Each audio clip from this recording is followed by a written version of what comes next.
આજે આપણે ધોરણ 5 પર્યાવરણ અભ્યાસક્રમની અંદર પાઠ નંબર 3 સ્વાદથી પાચન સુધીમાં આગળ વધવાનું છે.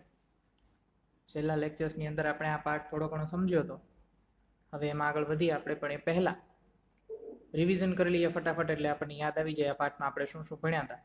તો શરૂઆતમાં આપણે હેન્સીબેનની વાર્તાથી કરી હતી કે એને છે એ કડવો સ્વાદ જે એમને ભાવતો નહોતો, એટલે એ કારેલા લઈને પાછા મમ્મી પાસે ગઈ અને ગોળ અને રોટલી માંગ્યા, પણ મમ્મીએ એમ કીધું કે સવારે તે રોટલી અને ખાંડ ખાધું હતું, એટલે એકલો ગળ્યો સ્વાદ જ કેમ તું લીધા કરો છો, ત્યારે બીજા બધા સ્વાદ પણ લેવા જોઈએ. જેમ કે હેન્સીની બેન સરોજ છે, એને આંબલી બહુ ભાવે, એને ખાટો સ્વાદ, એને આંબલી ખૂબ જ એને ભાવતી, એનું નામ લઈ તે મોઢામાં પાણી આવી જાય એવી ભાવતી, પણ એ છતાંય એ બીજી વસ્તુઓ પણ, બીજો સ્વાદ પણ લેતી, જેમ કે મીઠી અને ખારી વસ્તુઓ પણ લેતી અને કારેલા પણ ખાતી હતી. તો સરોજે અને એના મમ્મીએ છે એને થોડી વાર એની મસ્તી કરી, મજાક કરી, અને પછી આપણે જોયું હતું કે સરોજ, હેન્સી અને એના મમ્મી ત્રણેય એક રમત રમવાની શરૂ કરી હતી કે જેમાં હેન્સી બેનની આંખો છે પટ્ટીથી બંધ કરી દીધી, અને પછી એના મોંમાં કોઈ વસ્તુ, ખાવાની વસ્તુ મૂકવામાં આવે અને એના સ્વાદ પરથી એને ઓળખી જવાનું કે આ વસ્તુ કઈ છે. જેમ કે લીંબુના ટીપા મૂક્યા હતા, તો તરત હેન્સી બેને કીધું કે આ તો ખાટી વસ્તુ છે, એટલે લીંબુના ટીપા હશે, એમ તરત ઓળખી જતા હતા સ્વાદ પરથી. અને એ પછી આપણે જોયું હતું કે અમુક એવા ખોરાક પણ છે જેને નાકથી સૂંઘીને પણ ઓળખી શકાય, સુગંધ દ્વારા પણ ઓળખી શકાય. જેમ કે તળેલી માછલી જ્યારે હેન્સીની નજીક લાવવામાં આવી તો તરત જ ઓળખી ગઈ કે આ તો તળેલી માછલી છે, એની સુવાસ પરથી, એની સુગંધ પરથી ઓળખી ગઈ હતી, બરાબર. અને પછી હળવેક દઈને એને કારેલું પણ ખવડાવી દીધું હતું, ને ઓલી બેનને મજા આવી હતી, યાદ છે ને. ત્યાર પછી આપણે અમુક સવાલો જોયા હતા, તમને ભાવતી વસ્તુઓ જે મેં હોમવર્કમાં આપી હતી, પ્રવૃત્તિઓ આપણે ઘણી બધી કરી હતી. અને ખાસ આપણે એ જોયું હતું કે જે રીતે આપણા આપણા જે શરીર માટે ઉપયોગી એવા 6 સ્વાદ છે, એ 6 સ્વાદને આપણે યોગ્ય માત્રામાં લેવા જોઈએ, બરાબર. એ આપણે જોયું હતું. ને 6 સ્વાદમાં કયા કયા સ્વાદ હતા? ગળ્યો, તીખો, તુરો, ખાટો, બરાબર, યાદ છે ને બધા. અને ખાસ કરીને પછી આપણે જોયું હતું કે આ સ્વાદ જે છે એ જીભના અલગ અલગ ભાગ પર જોવા મળે છે, બરાબર. જે કંઈ પણ સ્વાદ આપણે જોયા, મુખ્ય 6 સ્વાદ, એ 6 સ્વાદને આપણે આપણી જીભના અલગ અલગ ભાગ પર અનુભવી શકીએ છીએ. કે અમુક ખાસ ભાગ પર છે એ ગળ્યો સ્વાદ વધુ અનુભવાય, અમુક ખાસ ભાગ પર છે તીખો સ્વાદ કે કડવો સ્વાદ કે ખારો સ્વાદ છે એ વધુ પ્રમાણમાં આપણને અનુભવાય છે. જે આપણી જીભ છે એ સ્વાદ પારખવાનું જ કામ કરે છે, આપણને ખબર છે, બરાબર. તો જો અહીંયા નીચેના ચિત્રમાં તમને સમજાવું, જે પ્રમાણમાં અલગ અલગ નિશાની કરેલી છે, અને એ સ્વાદ ત્યાં કયો આવે છે આપણે લખવાનું હતું. તો આપણે એમાં નોંધ્યું હતું કે આ જે ભાગ છે ત્યાં આગળ કડવો સ્વાદ આવે છે, બરાબર. ખાટો સ્વાદ છે એ અહીંયા આવે છે, જે અમે લાઈન કરી ત્યાં 2 જગ્યાએ ખાટા સ્વાદ અનુભવાય છે. અને એની પછી સાવ નીચે છે તો અહીંયા આપણને ગળ્યો સ્વાદ અનુભવાય છે, એ પણ આપણે જોયું હતું, બરાબર. અને ખારો સ્વાદ છે એ પણ અહીંયા અનુભવાય છે. તો આમાં જીભના અલગ અલગ ભાગ પર આપણને અલગ અલગ સ્વાદની અનુભૂતિ થાય છે, કે જેના દ્વારા આપણે એ સ્વાદને પારખી શકીએ છીએ, એ વસ્તુ કઈ છે એ આપણે ઓળખી શકીએ છીએ એના સ્વાદ પરથી, બરાબર. અને અમુક છે આપણે સુગંધ પરથી ઓળખી શકીએ છીએ. ત્યાર પછી આગળ આપણે જોયું હતું કે આપણી જે જીભ છે એ જીભ સાવ લીસી નથી, બરાબર. જીભ આમાં પણ લીસી લાગે, પણ એ ખરેખર છે ખરબચડી છે. આપણે અનુભવ્યું હતું, બાજુમાં જો ચિત્ર છે, એ ભાઈએ તો બિલોરી કાચ લઈને જોઈ લીધું કે ભાઈ આ કેવી છે, લીચી છે કે પછી ખરબચડી છે. જે આપણે જીભને સાવ કોરી કરી હતી કપડાથી સાફ કરીને, યાદ છે. અને ત્યાર પછી આપણે જોયું હતું કે અમુક સ્વાદ જે છે એ આપણને ઓળખવા થોડા અઘરા પડે, જે ખાસ કરીને તુરા સ્વાદની વસ્તુઓ હોય, જેમ કે કાકડી છે કે પછી સોપારી છે, એવા જે અમુક સ્વાદ છે એ તુરા હોવાથી આપણને ઓળખવામાં સરળતા રહેતી નથી. જો તમને ખ્યાલ હોય કે એનો તુરો સ્વાદ છે તો તમે તરત કહી દેશો, બરાબર. આપણે એ સિવાય પણ ઘણી બધી પ્રવૃત્તિઓ કરી હતી. ખાસ કરીને તીખો જે સ્વાદ હતો એમાં આપણે અવાજ પણ કર્યો હતો કે જો તીખું કોઈ મરચું અચાનક ખવાઈ ગયું હોય તો એમ થઈ જાય, આપણે તરત થઈ જાય, તરત આપણે પાણી લાવો કરવા માંડીએ, બરાબર ને. તો આપણા જે હાવભાવ છે એ પણ એના પરથી પણ સામેવાળાને ખ્યાલ આવી જાય કે આ ભાઈએ કંઈક તીખું ખાઈ ગયો છે, એટલે જો એનો પરસેવો છૂટી ગયો છે, થાય ને એવું. તો આ હાવભાવ ઉપરથી આપણે રમત પણ રમી હતી કે સામેવાળો વ્યક્તિ છે તમને હાવભાવ દ્વારા જણાવે કે ભાઈ તમે શું ખાવ છો, અને એને તમારે ગેસ કરવાનું આવે, તમારે શોધવાનું આવે કે એ શું ખાય છે.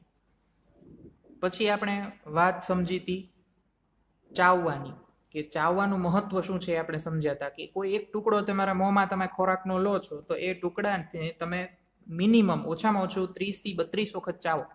જેટલી વખત વધુ ચાવશો એટલે તમને એની અંદરથી વધુ સ્વાદ અનુભવાશે, અને આપણા પાચનમાં પણ એને શરીરને સરળતા રહેશે. શરીરના જે પાચન અંગો છે એને આ ખોરાકનું પાચન કરવામાં સરળતા રહેશે જો તમે એને વ્યવસ્થિત રીતે ચાવો છો, સારી રીતે ચાવો છો તો 30 થી 32 એકવાર.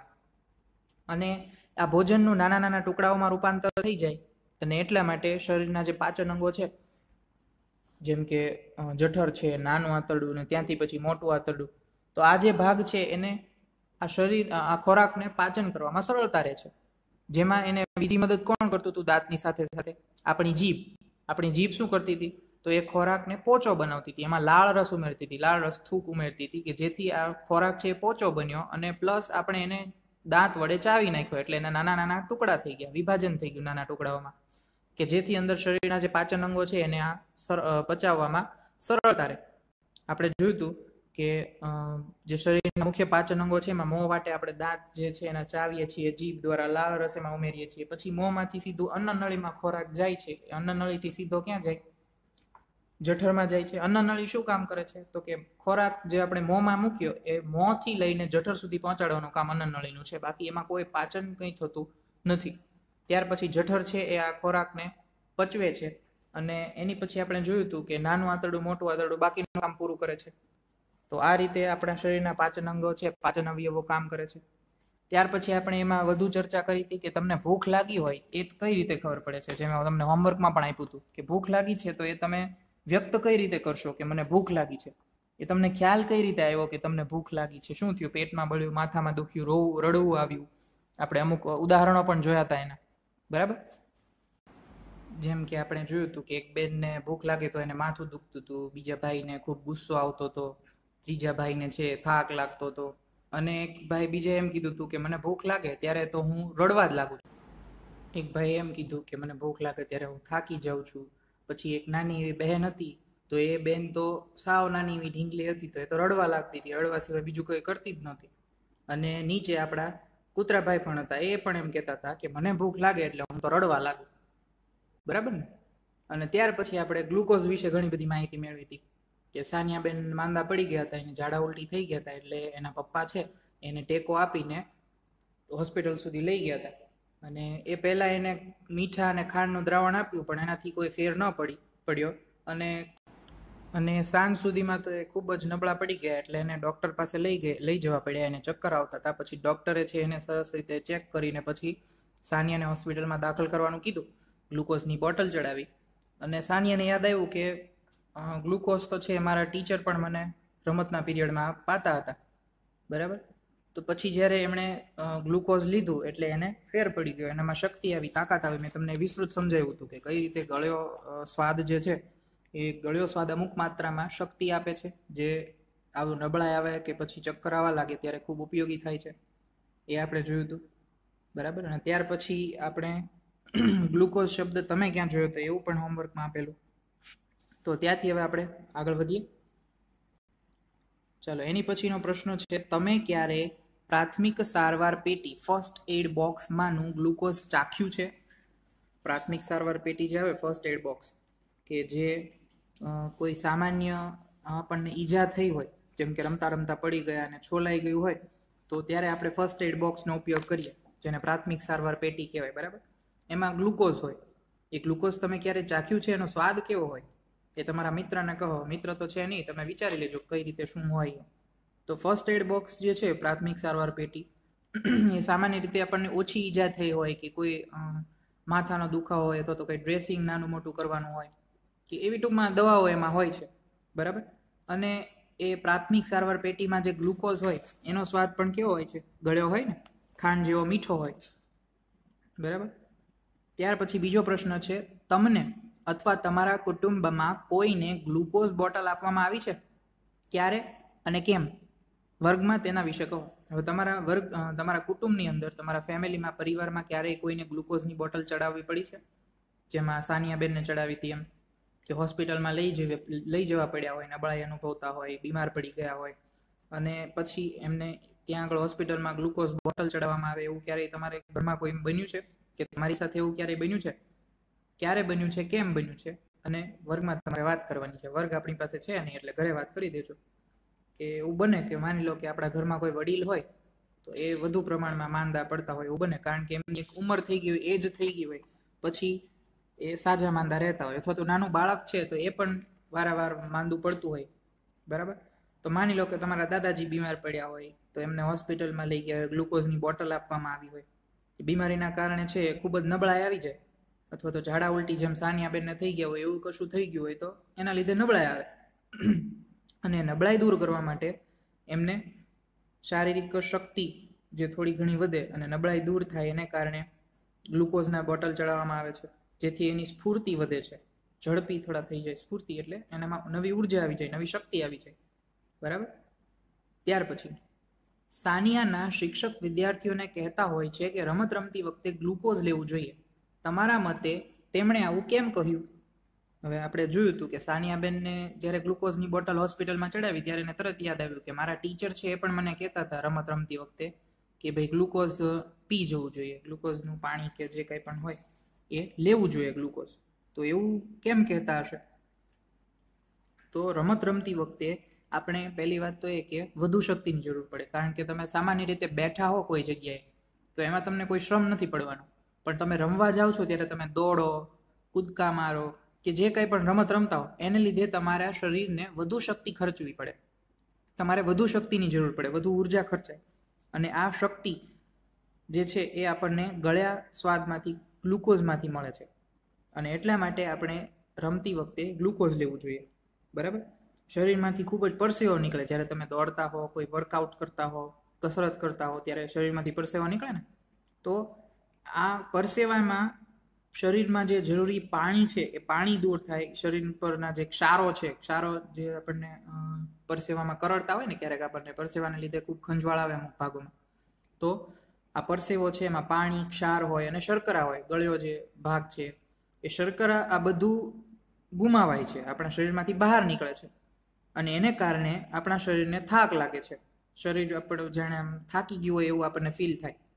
તો આ થાક અનુભવાય ત્યારે આ ગ્લુકોઝ છે એ ખૂબ જ કામ લાગે છે. જો આપણે પહેલાંથી ગ્લુકોઝ લીધો હોય તો એનું પૂરતી પ્રમાણમાં આપણા શરીરમાં શર્કરા, પાણી છે, ક્ષારો છે એ મળી રહે, અને પછી આપણે રમત રમીએ કે રમત રમતી વખતે એ પીએ તો આપણને એનાથી ફાયદો થાય, આપણને થાક લાગે નહીં, શરીર છે એ થાક ન અનુભવે.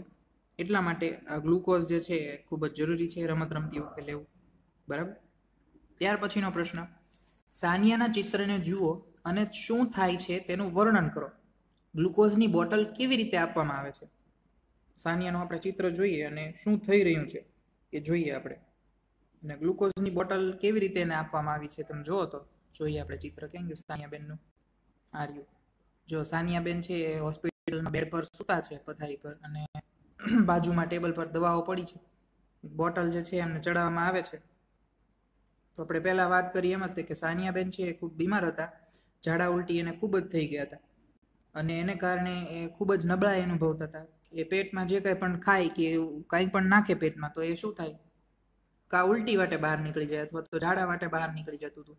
એટલે શરીરમાં એના ખોરાક ટકતો નહોતો, પચતો નહોતો ખોરાક, બરાબર? મેં તમને વિસ્તૃત સમજાવ્યું હતું ગઈ વખતે કે જો તમે કંઈ ખાઈ નથી શકતા, કંઈ ખાતા નથી, તો એમાંથી જે શરીરમાં લોહી બને છે, જે શક્તિ, જે ઉર્જા મળે છે એ ખોરાકમાંથી મળે છે.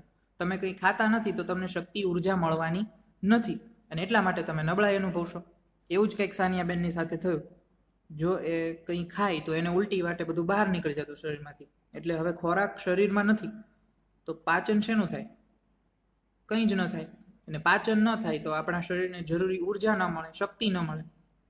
તો એટલા માટે એને હોસ્પિટલમાં દાખલ કરવા પડ્યા, કારણ કે એમને ચક્કર પણ આવતા હતા. તો ડૉક્ટરે છે એને ગ્લુકોઝ ચડાવવાનું કહ્યું, અને બાજુમાં જો જે સિસ્ટર છે, નર્સ જે છે, એ નર્સ બેન, પરિચારિકા બેન જે છે એ એને પહેલાં હાથની અંદર પંચર કરીને બોટલની જે સોય જે હતી એને અંદર નાખી અને પછી ગ્લુકોઝની બોટલ છે એને ચડાવે છે. તો બાજુમાં તમને દેખાય છે જે સ્ટેન્ડ છે, બોટલ રાખવાનું સ્ટેન્ડ ઊભું દેખાય છે ને, એ સ્ટેન્ડ પરથી ગ્લુકોઝની બોટલ જે છે એ લટકાવવામાં આવેલી છે. જો ઊંધી તમને ખબર જ હશે, તમે બોટલ ચડાવતા કોઈને બાટલા ચડાવતા જોયું જ હશે. તો એ બોટલ છે ત્યાં ઊંધી લટકાવવામાં આવે અને એનો જે મુખ ભાગ જે હોય, મોઢાનું જે બોટલનું જે ઢાંકણું હોય, ત્યાંથી છે એ સોય બીજી એની અંદર ભરવામાં આવે ને એની અંદરથી બધું ગ્લુકોઝ છે ધીમે ધીમે ધીમે ધીમે શરીરની અંદર છોડાય. એનું પણ ટીપા પણ ફિક્સ કરેલા હોય, ટીપાની સ્પીડ કેટલા ટીપાથી અંદર જાય શરીરમાં, તમે જોયું જશે આ બધું, બરાબર. તો તેમાં સોય સાથેની જે નળી છે એ ભરાવામાં આવી છે ને બીજા છેડે સાનિયાના હાથની અંદર સોય પરોવી દેવામાં આવી છે. દેખાય છે ને તમને? સોય અંદર નાખી દીધી છે કે જેથી જે આ ગ્લુકોઝનું પાણી જે છે એ અંદર જઈ શકે. તે પછી ગ્લુકોઝ આપવાનું શરૂ કરવા માટે જે નળી વચ્ચે આપવામાં આવેલી જે રિંગ છે એ ફેરવી. જો તમને દેખાય જ છે, અહીંયા હું તમને બતાવું. આ બેનનો જે હાથ છે ત્યાં આગળ એની રિંગ દેખાય છે તમને? આ રિંગ, એ જે રિંગ છે એ ફેરવે છે, ગોળ ગોળ કરે છે અને એનાથી જે એની સ્પીડ છે ગ્લુકોઝ અંદર ચડાવવાની, એના સ્પીડ એની ઉપરથી નક્કી થાય, બરાબર. અને બોટલમાંથી જે ધીમે ધીમે ટીપે ટીપે નીકળતું જે ગ્લુકોઝ છે એ સોય વાટે સાનિયાના જે શરીર છે, શરીરની અંદર જે નસ આવેલી છે, જે રગો આવેલી છે એની અંદર છે એ આપવામાં આવે છે લોહીની સાથે, કે જેથી એના શરીરની અંદર જે ગ્લુકોઝ, શર્કરા જે છે એ પાણી અને ક્ષારો એનું પ્રમાણ યોગ્ય રીતે જળવાઈ રહે અને એને ફરીથી નવી શક્તિ, નવી સ્ફૂર્તિનો અનુભવ થાય. ખોરાકથી જેટલી શક્તિ સ્ફૂર્તિ મળે એટલી તો ગ્લુકોઝની બોટલથી ન જ મળે, કારણ કે એ તો ખોરાક છે એનું સરસ રીતે પાચન થાય આપણા શરીરમાં, ને પાચન થવાથી આપણા શરીરની અંદર લોહીમાં એ ભળે, જરૂરી પ્રોટીન, જરૂરી જે કંઈ પણ વિટામિન્સ છે એ બધું એમાં મળે, એટલે એનાથી આપણું શરીર છે નવી શક્તિ, નવી ઉર્જા અનુભવે. પણ એ ખોરાકથી થઈ શકે. અત્યારે સાનિયાબેન ખોરાક નથી લઈ શકતા કારણ કે એમને ઉલટી થઈ છે, ઝાડા થયા છે. તો એની માટે આ બીજો ઉપાય એ કે આપણે એને ગ્લુકોઝની બોટલ ચડાવી દઈએ, જેથી જરૂરી શક્તિ, ઉર્જા જે છે એ એને મળી રહેશે, કે જેથી એ હાલતા ચાલતા થઈ જાય. પહેલાં જેમ ભલે દોડી ન શકે કે કૂદકા ન મારી શકે કદાચ, એવું આપણે માનીએ, બરાબર, પણ એ હાલતા ચાલતા તો થઈ જાય. અને જેથી એના શરીરને યોગ્ય ઉર્જા મળે, યોગ્ય શક્તિ મળે, તો એ ખોરાક પણ ધીમે ધીમે લઈ શકે. તો આવું કંઈક એમની સાથે થયું, આપણે જોયું, બરાબર. તો ચાલો આગળ વધીએ, આપણે પાછા હતા ત્યાં જઈએ. મસ્ત ખાઓ, સ્વસ્થ રહો. સારું સારું ખાઓ અને પછી સાજા માજા તાજા રહ્યો. ફળો અને શાકભાજી આપણા શરીરની વૃદ્ધિ માટે અને સ્વસ્થ રહેવામાં મદદ કરે છે.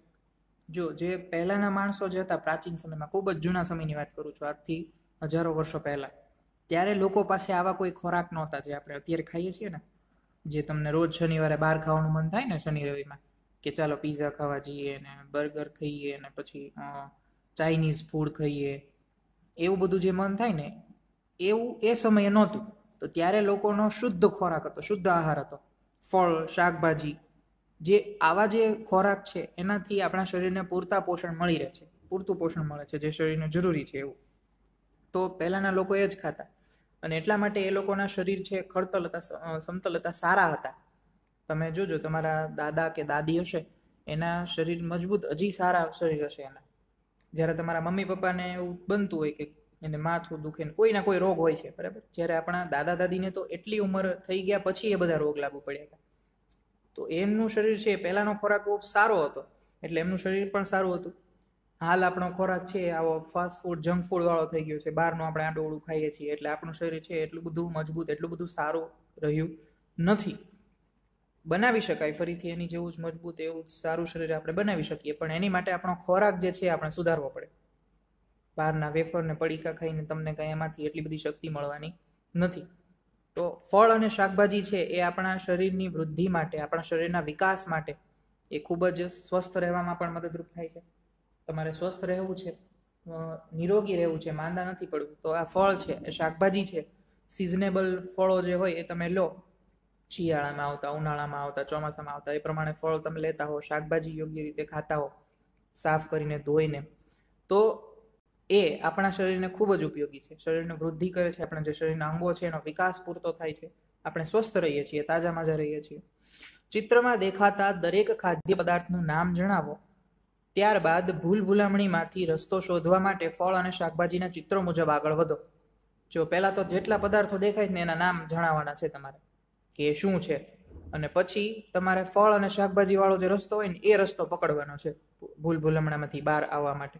બીજો એક આડોળો રસ્તો નહીં, પણ જ્યાં ફળ હોય, જે શાકભાજી હોય ને એ જ આપણે લેવાનું છે.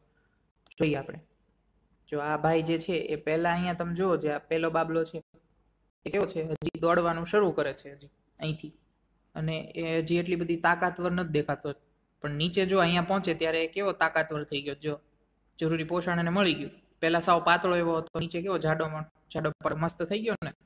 કેમ? કારણ કે એને શું ખાધું? શાકભાજી ને એવું ખાધું ને એટલે. બરાબર. ચાલો આપણે શરૂ કરીએ. સૌથી પહેલા ભાઈએ ચાલવાનું શરૂ કર્યું તો એને રસ્તામાં શું મળ્યું? An apple a day keeps doctor અવે. એટલે કે એક સફરજન જો તમે રોજ ખાતા હો તો તમારે ક્યારેય ડોક્ટર પાસે જવું પડે નહીં. તમે એટલા સ્વસ્થ રહ્યો, એટલા તાજામાં જ રહ્યો. તો પહેલું જેને એપલ મળી ગયું, સફરજન મળી ગયું, ભાઈએ ખીચામાં નાખી દીધું અને થોડું ઘણું ખાઈ લીધું. આગળ વધ્યા તો મને લાગે છે કોબી જેવું કશુંક છે, તો કોબી મળી ગઈ, શાકભાજી સારું છે. એની આગળ વધ્યા તો એને ઓરેન્જ જેવું કંઈક પીળું પીળું છે મળી ગયું. બરાબર. કેરી જેવું છે, કેરી છે, હા કેરી છે. પછી એને આગળ બેરી મળી ગયા, બેરીસ. બરાબર. આગળ વધ્યા તો ટમેટું મળી ગયું, પછી કેળું મળી ગયું, નીચે આવ્યા નાશપતી મળી ગઈ. જો હવે નાશપતીથી તમારી પાસે બે રસ્તા છે, ને બે રસ્તા કેવા છે? ફળ અને શાકભાજી વાળા નથી. ઉપર તમે જાઓ ને તો ત્યાં તમને વેફર્સ ને એવું દેખાય છે, હોટડોગ દેખાય છે, કુકીઝ દેખાય છે, બિસ્કિટ્સ, નાન ખટાઈ જેવું. પછી જો લોલીપોપ છે, જલેબી છે. એવો રસ્તો આપણે લેવાનો નથી. પછી આ બાજુ જુઓ તો અહીંયા નીચે શું છે? ચોકલેટ્સ છે, એવું બધું છે. પણ એને આપણે નાશપતી પરથી સીધું આપણે ક્યાં વયું જવું? વટાણા પર જ વયું જવું. જો ફોલેલા વટાણા દેખાય છે, ત્યાંથી પછી નીચે શું છે? મકાઈનો ડોડો છે, બાજુમાં ઓરેન્જ છે. એવી રીતે આ બધી વસ્તુઓ આપણે લેતા લેતા જે આપણા માટે સારી છે, અને ત્યાંથી આગળ વધો તો નીચે આઈસ્ક્રીમનો કોન છે, પણ એવો રસ્તો આપણે લેવાનો નથી. આપણે સીધું ક્યાં જતું રહેવાનું છે? બાજુમાં જ આપણને લસણ દેખાય ને, લસણ આગળ વહી ગયા સીધા.